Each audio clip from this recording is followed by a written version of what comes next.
خاموشی تیرے لیے باعث عزت ہے۔ حضرت شیخ سعودی رحمۃ اللہ بیان کرتے ہیں کہ مصر کی ایک بستی میں ایک گدری پوش فقیر رہتا تھا اور وہ کسی سے کوئی بات نہ کرتا تھا۔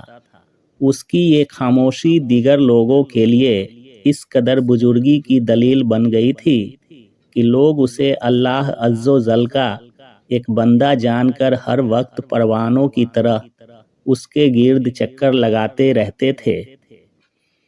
اس شخص کی شامت اعمال دیکھیے کہ ایک دن اس کے دل میں یہ خیال آیا کہ یہ جو لوگوں کی بھیڑ میرے گرد جمع ہوتی ہے یہ سب میرے صاحب کمال ہونے کی وجہ سے ہے، اور مجھے چاہیے کہ میں ان سب پر اپنے کمال ظاہر کروں۔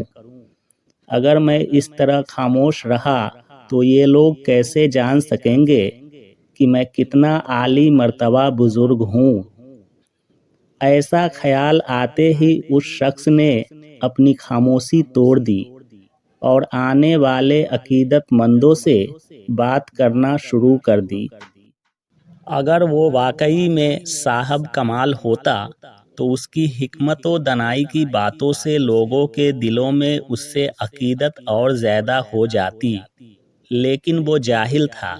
اس لیے جب اس نے لوگوں سے اپنی سیدھی باتیں کہیں تو لوگ اس سے دور ہونا شروع ہو گئے اور اس کے پاس آنا چھوڑ دیا، اور لوگوں کی اس سے عقیدت ختم ہو گئی۔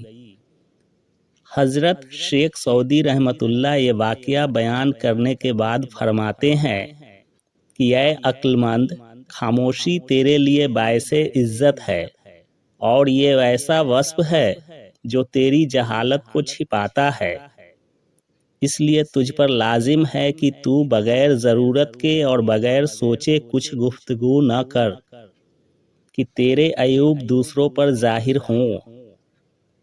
مقصود بیان: حضرت شیخ سعودی رحمۃ اللہ اس حکایت میں بیان کرتے ہیں کہ خاموشی بہت سی بھلائیوں کی جڑ ہے، اور داناؤں کا قول ہے کہ کم سونا، کم کھانا اور کم بولنا بہت سی برائیوں کو روکتا ہے، اور جو انسان کم گو ہوتا ہے اس کی زبان غیبت، چغلخوری اور دیگر گمراہ کرنے والی باتوں سے محفوظ رہتی ہے۔